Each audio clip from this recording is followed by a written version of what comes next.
Buenas tardes, David. Buenas tardes, Mercedes. Gusto estar contigo. Soy Mercedes Leal, directora ejecutiva del Instituto Nacional de Formación Docente, un instituto que nació en el año 2007 a través de la Ley Nacional de Educación con el objetivo de participar activamente en la formación de los docentes argentinos. Así que para mí es un honor poder dialogar contigo. David Edward es el secretario general de la Internacional de Educación, es la federación más grande del mundo en materia educativa y justamente por su alcance logra concitar el interés y la participación activa de 32 millones de docentes y 400 asociaciones gremiales en el mundo, ¿no? Así que bueno, la verdad que cuando me invitaron a hacer esta experiencia de periodista y entrevistarte, para mí ha sido una idea muy buena y como así también inscribir nuestro diálogo educativo, que es esta experiencia que también está habilitando el Ministerio, muy importante en términos de las políticas públicas que nosotros estamos trabajando con la docencia argentina. Quiero también en esta presentación decir que me imagino que ese sentimiento identitario que tienes tú con esa experiencia que tuviste como docente de escuela secundaria, digamos, ha sido tan fuerte que te llevó a estar participando y militando en espacios gremiales, a formarte como doctor en una universidad de tu país, una universidad norteamericana y trabajar en el campo de las políticas educativas y bueno, también, digamos, participar activamente como especialista de educación, ¿no? Para organismos internacionales como la OEA.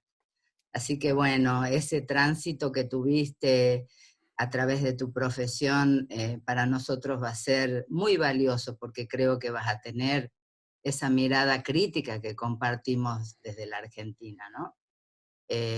Y bueno, decir que me parece muy valioso que podamos conversar acerca del trabajo del trabajo docente, que es un tema profundamente sensible en estos momentos, y la sensibilidad tiene que ver con el momento en que estamos viviendo, un momento de distanciamiento social, hay mucho temor, mucho miedo, pero también mucho compromiso, ¿no? Así que entiendo yo que podemos dar un encuadre muy interesante a nuestra conversación que le sirva, digamos, tanto a los docentes, a los especialistas, como a las familias argentinas.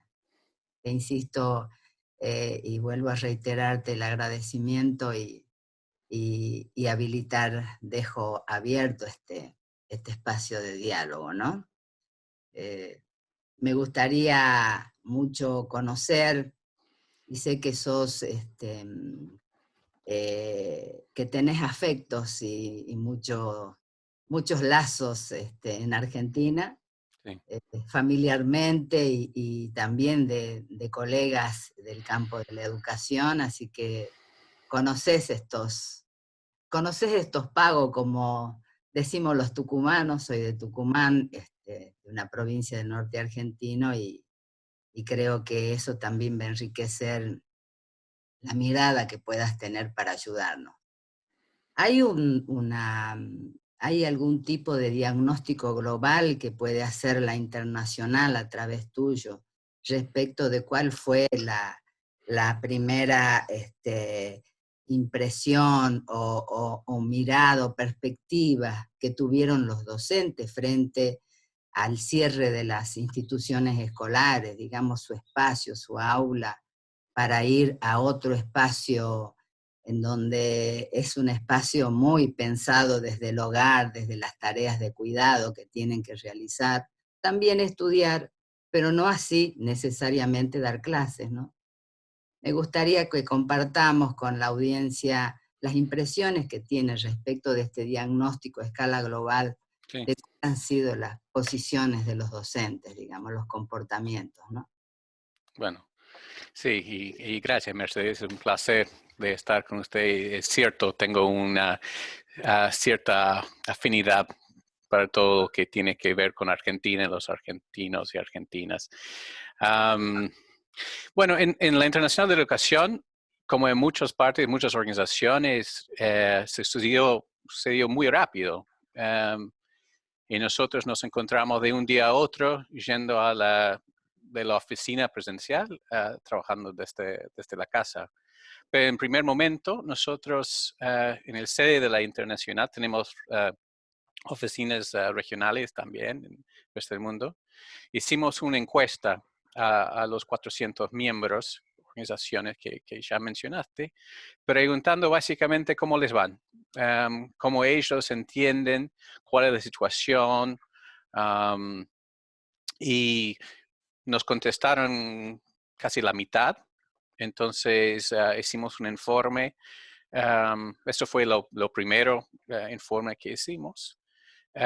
Y aprendimos un montón de cosas. Hay cosas muy similares y muy diferentes a la vez.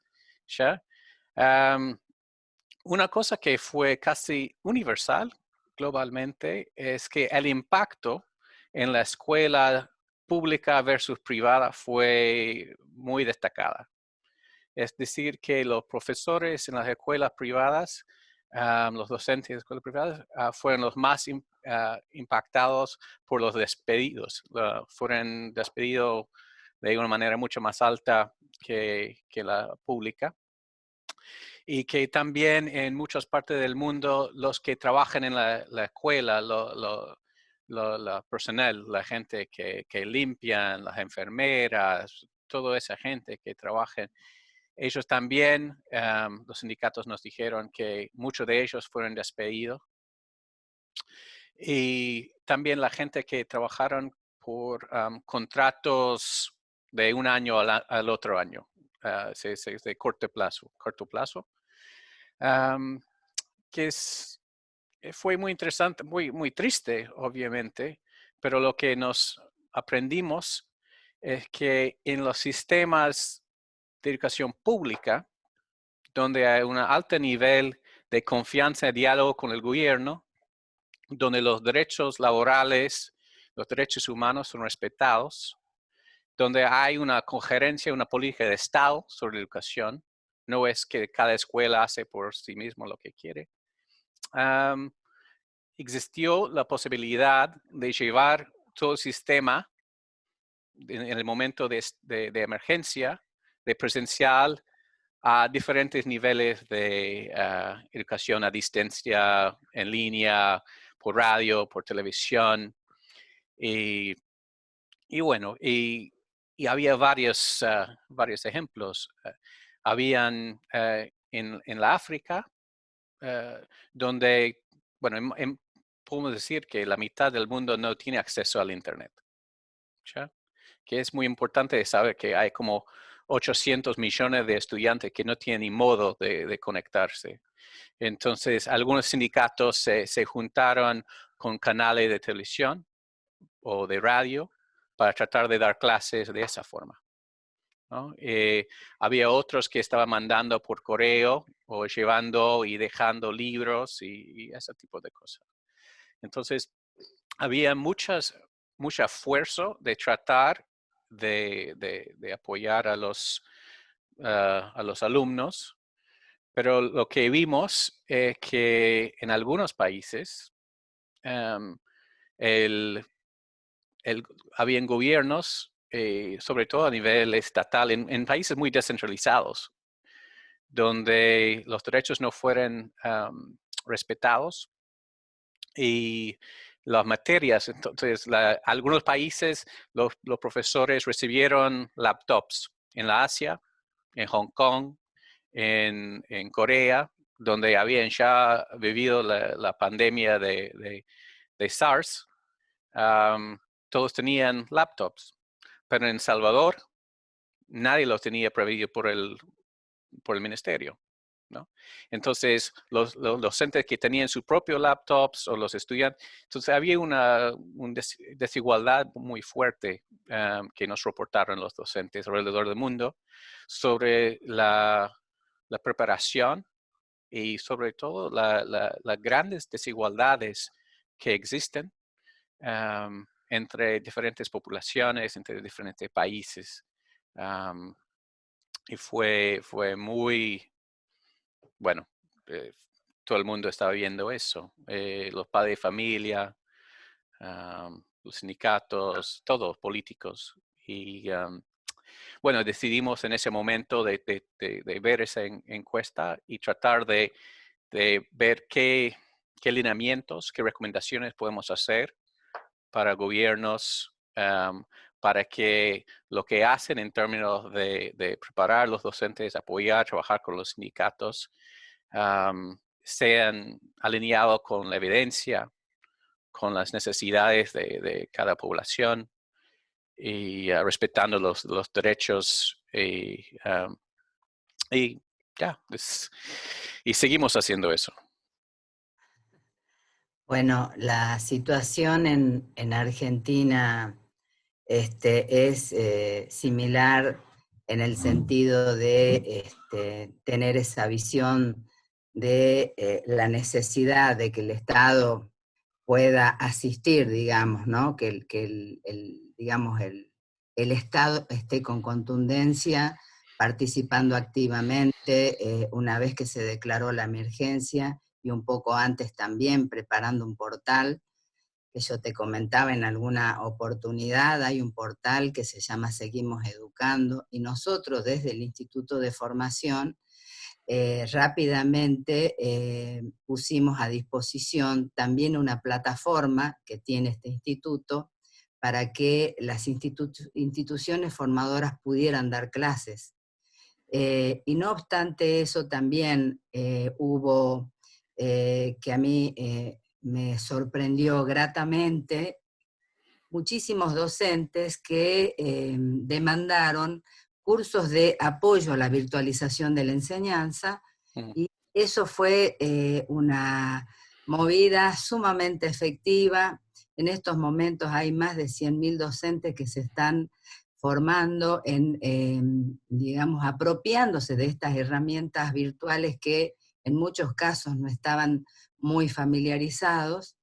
Y por otro lado, también están haciendo algunas experiencias de capacitación.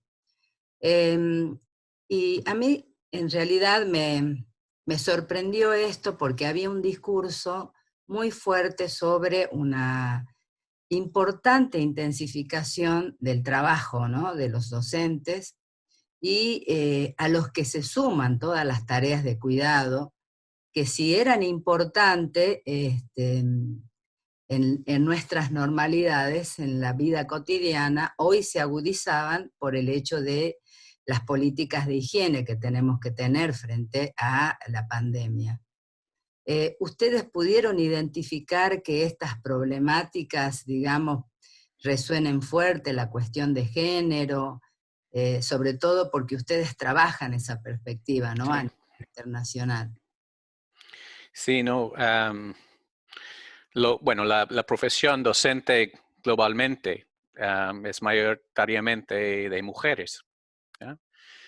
Y las compañeras y los comités que nosotros tenemos sobre la igualdad de género y todos estamos comentando que las horas que las compañeras estaban trabajando, ¿no?, dando clases, haciendo cursos de actualización, llamando familias, mirando qué pasa y al mismo tiempo cuidando la familia propia, preparando comida, ayudando a sus propios pibes con sus tareas en casa.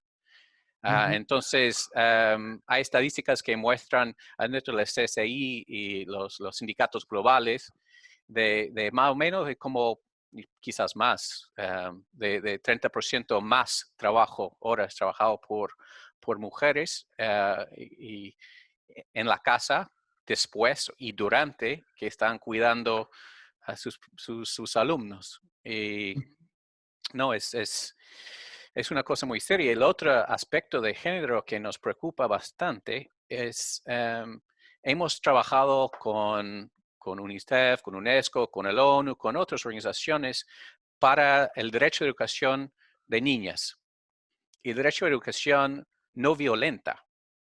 Un ámbito donde ella se puede imaginar siendo científicos o políticos, cualquier cosa.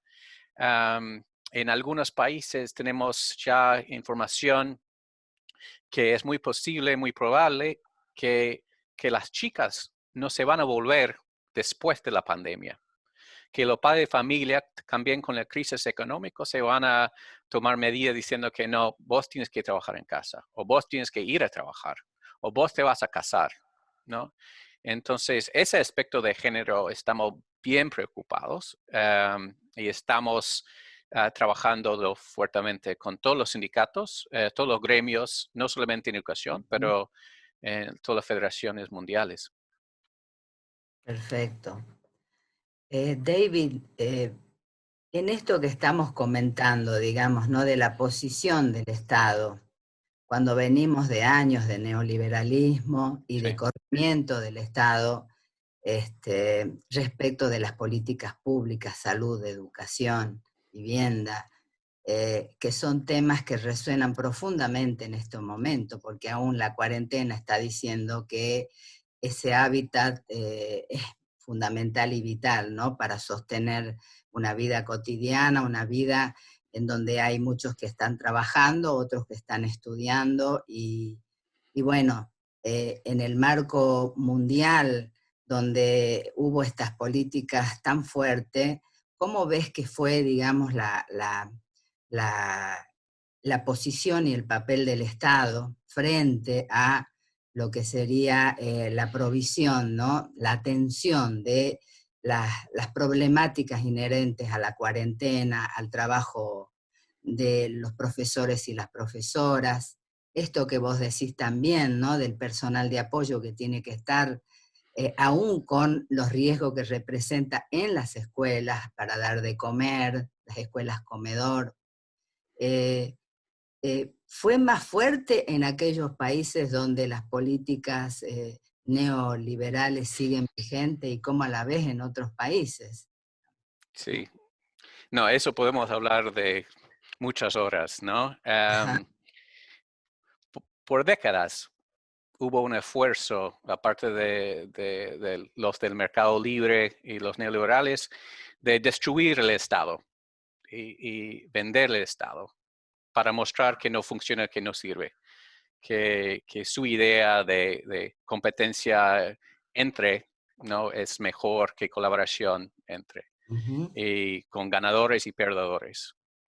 Y los sistemas que fueron bastante privatizados, descentralizados, con exámenes estandarizados, eso es donde el papel del Estado se estaban reduciendo, cada vez menos impuestos, cada vez menos control, cada vez menos habilidad de proveer recursos extras por la equidad.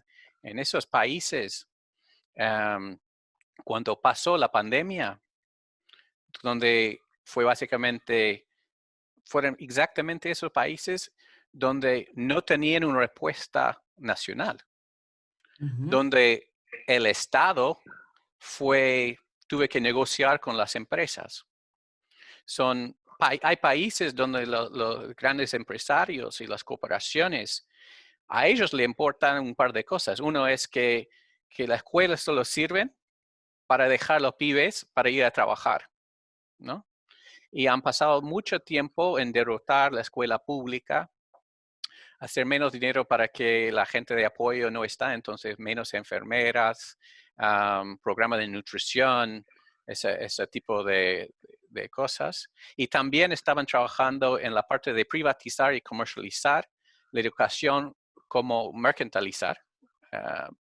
para que las grandes corporaciones de educación podrían más o menos venderlo y ganar y lucrar sobre algo que es un derecho. Ujú, Y en los países, porque hay un continuo, hay países que son súper privatizados, hay países que usan políticas neoliberales de mentalidad privatizadora, ¿no?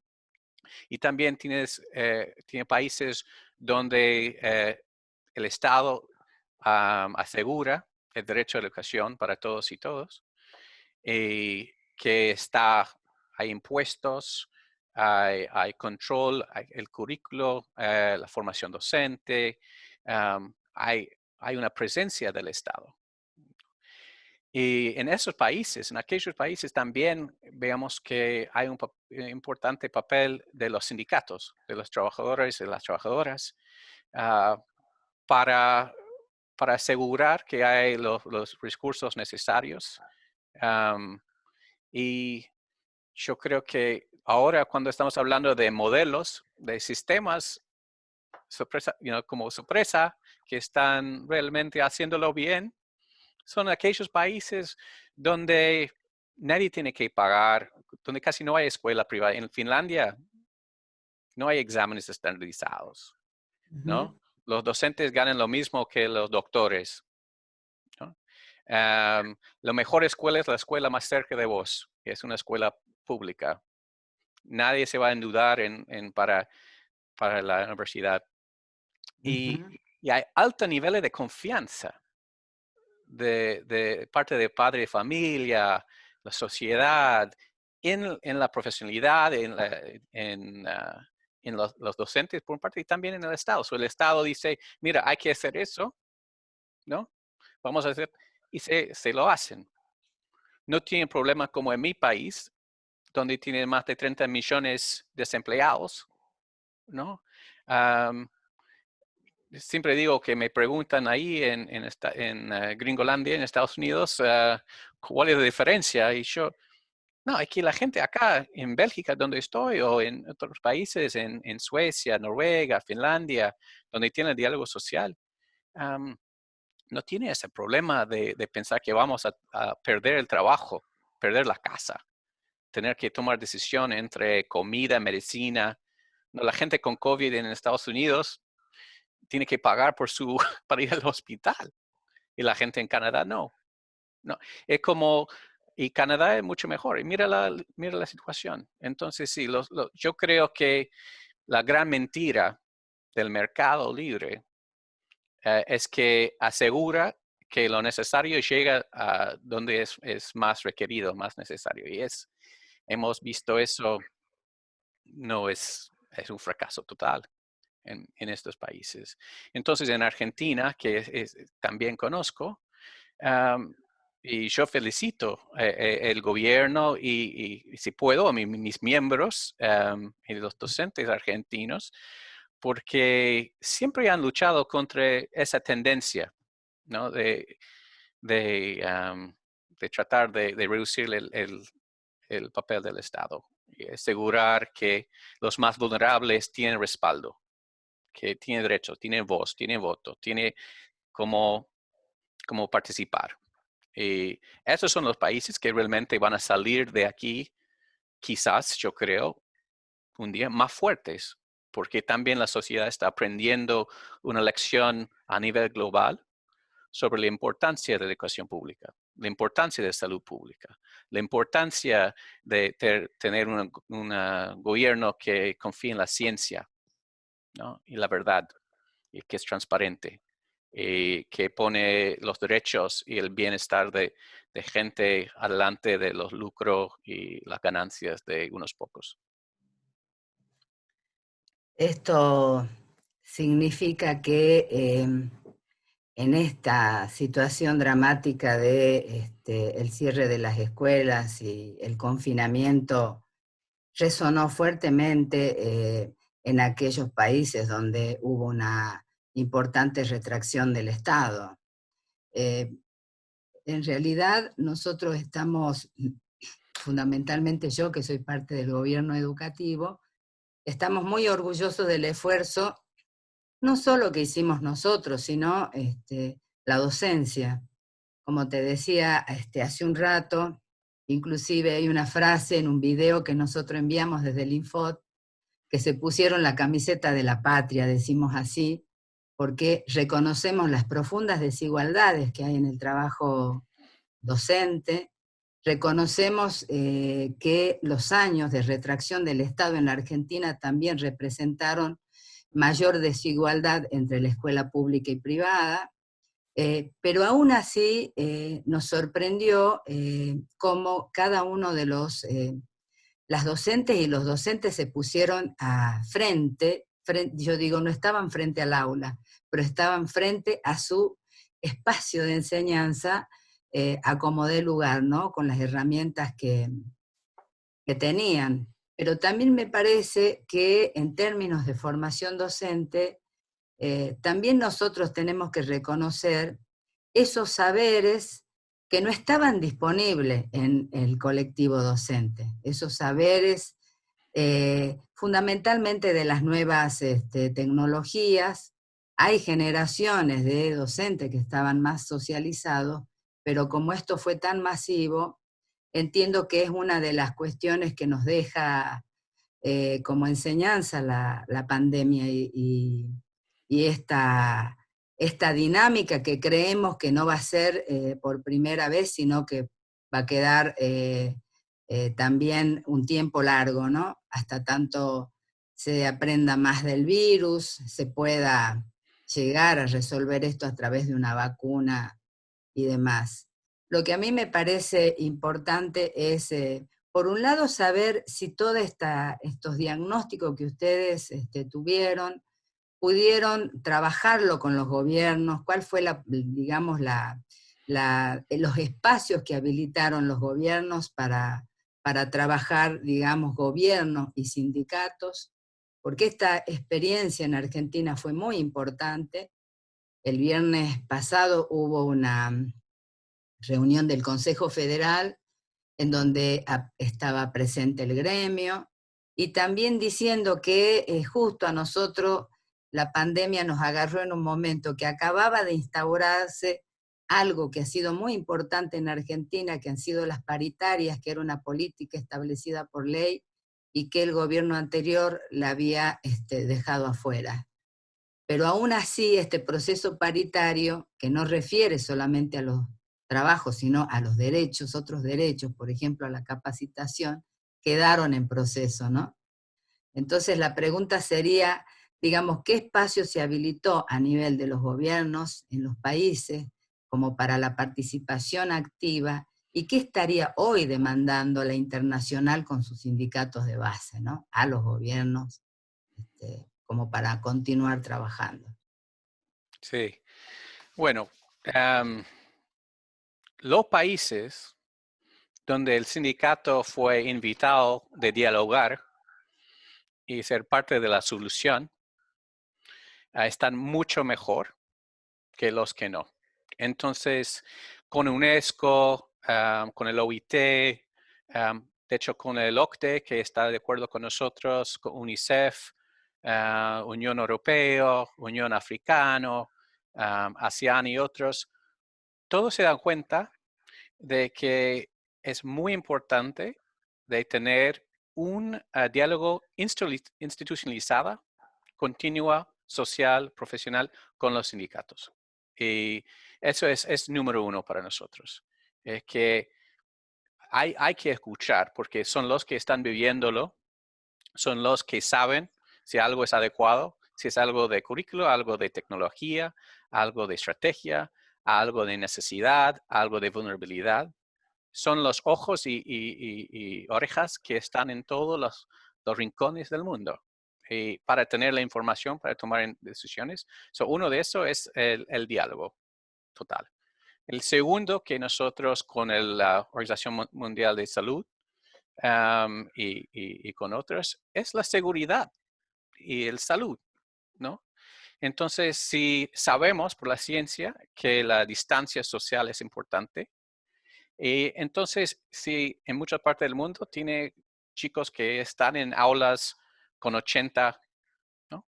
50, 60, 70, 80, hasta Ujú, 100, parte de África. ¿Cómo se van a hacer eso? ¿No? ujú, Si tú sabes que es importante tener infraestructura de lavarse las manos con agua caliente y no hay agua potable, no hay agua, ¿no? Hay que asegurar eso. Obviamente tenemos que asegurar que las necesidades educativas, los derechos de educación, y todos queremos volver a la escuela a enseñar, ¿no? Pero queremos asegurar esta parte también. También es importante la parte de confiar en la profesión. Eh, nosotros, yo creo que los padres de familia en todo el mundo ahora entienden mucho mejor lo que significa, no solamente con un chico, pero con un aula lleno de chicos, enseñar, tomar decisiones en el momento. Y que estos exámenes estandarizados, ¿no? De alto costo, ¿no? No solamente económicamente, pero emocionalmente. ujú, Que hay que realmente decidir para qué y por qué la educación existe y confiar en la profesionalidad de los docentes. También nosotros estamos muy preocupados sobre el bienestar mental y social y asegurando que están procurando lo necesario para esto. Y por fin, al final es la equidad, ¿no? Es asegurar, porque nosotros en la IE, en muchos de los gremios, nosotros por muchos años estamos diciendo la infraestructura no es suficiente, la formación falta tal, no tenemos formación en hacer con esas TICs, no tenemos eso. Ustedes quieren que tenemos 40 chicos con 40 diferentes necesidades y entonces es, es también pensar y entender como sociedad que de lo que tenemos que aprender de crisis para ir adelante es que eh, no, esas grandes desigualdades, esas grandes, ujú. no, no pueden continuar, ¿no? Y eso significa que tenemos que hablar seriamente sobre la financiación. La austeridad que va a venir en muchos países, no. Porque no puede ser que un día todos están aplaudiendo a los docentes y un día otro votándoles porque quiere un rebaje de impuestos, ¿no? Hay que, hay que alinear esas cosas. Entonces, sí tenemos demandas con las organizaciones, con el ONU, um, y, yo creo que es posible que ese momento nos están enseñando una posibilidad alternativa al futuro. Y espero que estamos capaces de entenderlo y actuar. Muy bien.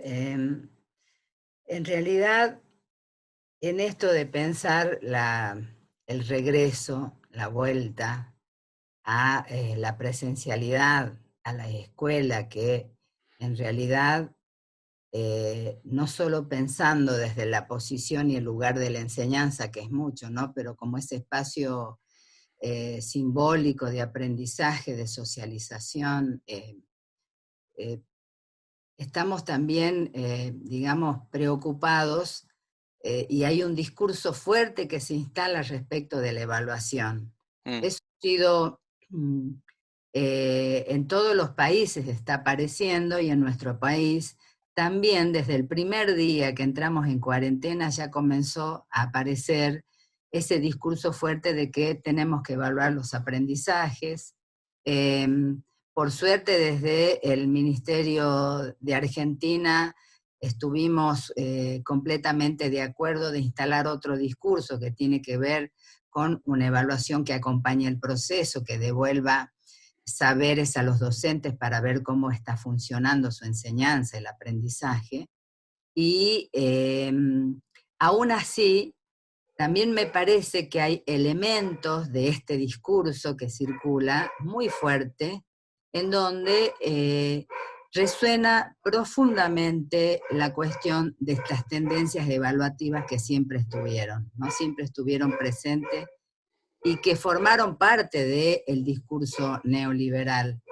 Por eso, una vez que se piensa en el regreso, está todo este tema, gran tema de la acreditación de los aprendizajes. Argentina está trabajando activamente con las provincias como para coincidir en la necesidad de que la acreditación no sea el tema central al regreso, sino que la centralidad la siga adquiriendo la continuidad pedagógica del vínculo, ¿no?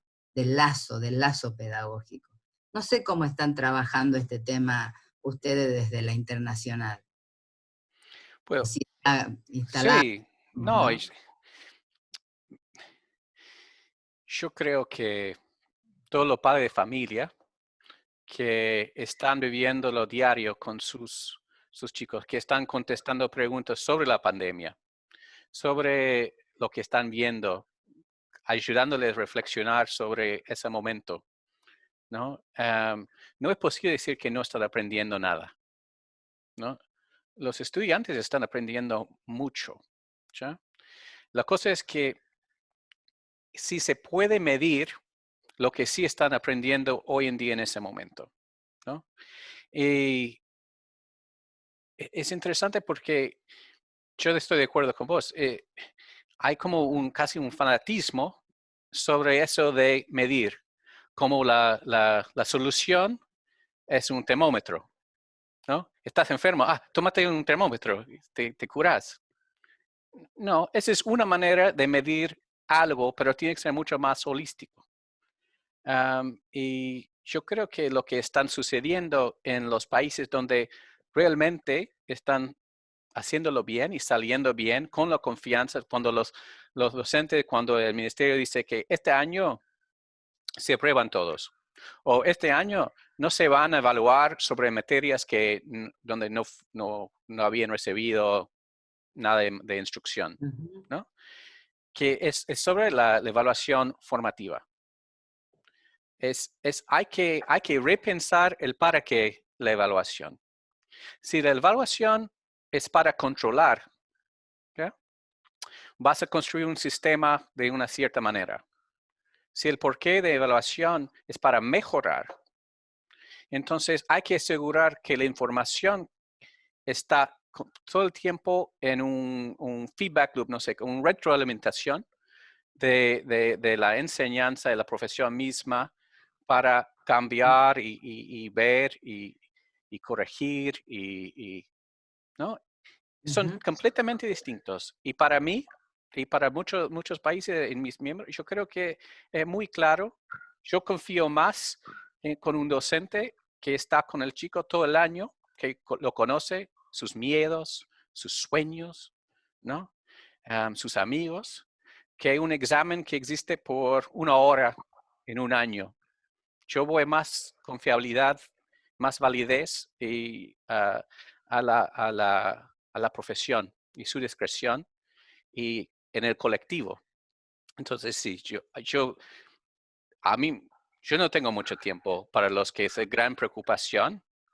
Es ujú, simplemente por tratar de, los grandes test en vez de ujú. invertir en los docentes, invertir en los sistemas y asegurar el bienestar, porque eso fue una cosa traumática y hay mucho tenemos que aprender de eso.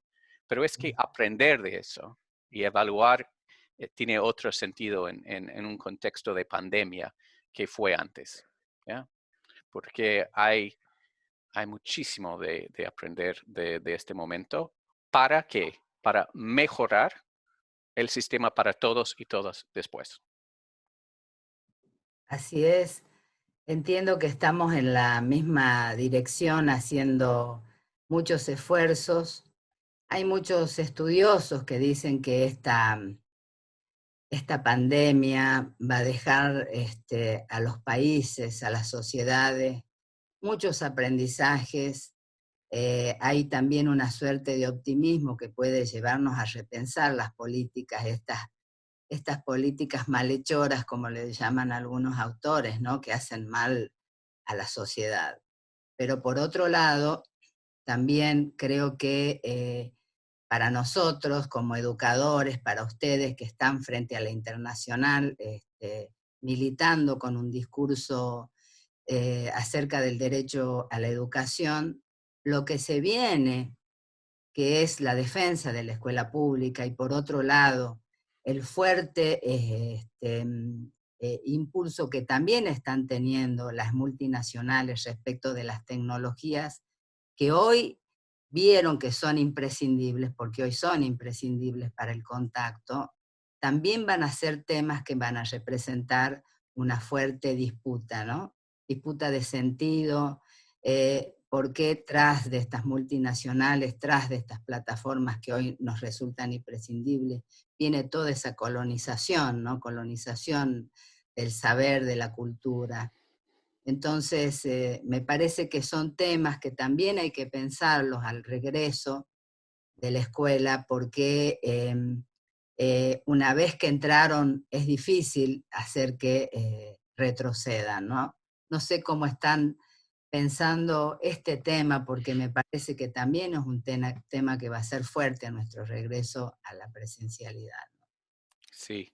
Am, Obviamente, eh, los que van a tratar de explotar la pandemia para vender sus productos, ¿no? Y sus plataformas privadas. am, que quiero destacar una cosa, no les fue bien, ¿eh? Siempre hablaron de la importancia de disrupción, no, es verdad, y fracasaron de una manera total. Si tú ves la experiencia en el mundo de los TICs, y sobre todo los diferentes, como estamos usando Zoom o otros, um, hubo muchos problemas, muchísimos problemas. ¿Quién los corrigió? ¿Quién está trabajándolo? Son los docentes, son los estudiantes, son los alumnos. Y yo quiero imaginar que somos capaces de entender de la parte virtual como la escuela es irreemplazable, ¿no? Pero también las plataformas digitales no podemos dejarlo al mercado. Tiene que ser una cosa pública. Tiene que ser tenemos que tener una cierta seguridad, porque ¿qué quieren hacer? No es solamente vender a los padres de familia, esas plataformas, esos tests, esos currículos, también quieren extraer de los chicos su data, su información, su privacidad. Tenemos que nosotros una lucha enfrente muy fuerte um, con todos los movimientos sociales democráticos para asegurar que el derecho a la educación se extiende a la parte virtual también, ¿no? Y tenemos y que es un lugar seguro. No es un lugar donde están como los mineros tratando de sacar el petróleo el data es el nuevo petróleo, ¿no? Nosotros somos Greenpeace tratando de mantener el ambiente y el mundo entero holísticamente en su conjunto, porque no es un producto. Los chicos no son más que una prueba estandarizada, son más que productos, son seres humanos con derechos. ¿Ya? Sí. Entonces, nosotros sí estamos investigando, estamos mirando. La buena noticia, hemos luchado por muchos años contra el Banco Mundial, que estaba financiando una de las grandes cadenas de privatización. Y nuestros afiliados en Estados Unidos han hecho a través de su Congreso una cosa con el banco, que el banco no pude recibir el dinero COVID para continuar. Si continuarán invirtiendo en esas cadenas y privatizadoras y todo. Entonces lo pararon. So, hay, hay batallas, hay muchas batallas enfrente porque es un montón de plata. Es 6 trillón, no sé cómo decir trillón, más que 1.000 millones, es un trillón de dinero en el mercado de educación que ellos quieren acceder. Pero nosotros somos organizados, estamos investigándoles, vamos a poner reglamentos, vamos a poner un marco reglamentario sobre ese tipo de cosas a nivel global y no vamos a permitir que lo hacen. Buenísimo, David. En realidad estamos hablando y dialogando en la misma, con sentimientos y visiones muy similares. En Argentina, justamente, el ministro acaba de anunciar la posibilidad de una plataforma del Estado, del Ministerio, en donde frente a estas problemáticas pueda no solo ofrecer como hoy que hay una plataforma que ofrece recursos y también impresos que llegan, como dijiste vos, a los confines de la Argentina, pero sabemos que eso es insuficiente y se está pensando y estudiando una plataforma desde la cual, digamos, sea pública, sea gratuita para todos los niños, los adolescentes de Argentina y para que puedan dar clase y tomar curso los docentes. Va a ser un esfuerzo porque es una inversión enorme, pero se tiene ese proyecto y está la decisión política de hacerlo, ¿no? Pero aún así, nosotros sabemos que un gobierno como el nuestro, que tiene 3 meses, no puede reparar hoy todas las enormes desigualdades que tenemos en el país, No. pero me parece que en este pacto social que hablas tú, que he visto que menciona la internacional, me parece que está la clave. Hay muchos intereses en juego del mercado, ¿sí? Que hace mucho tiempo que está intentando monopolizar, digamos, el campo educativo. En Argentina tenemos la suerte de tener una enorme tradición de escuela pública y un colectivo docente muy movilizado y muy identificado con su profesión, su trabajo, su oficio. Entonces, quiero, como para cerrar, decirte que esta frase tan linda que dijiste vos en alguno de las cosas que están escribiendo en la internacional, que es imprescindible la resistencia organizada y la persistencia educativa. Me parece una frase preciosa, me parece que la resistencia es una palabra muy fuerte porque es abarcativa, se resiste al mercado, se resiste a los avatares de la pandemia, se resiste al miedo, se tiene esperanza, pero también creo que si no hay organización, si no hay proyectos, es muy difícil de lograr este tipo de resultados.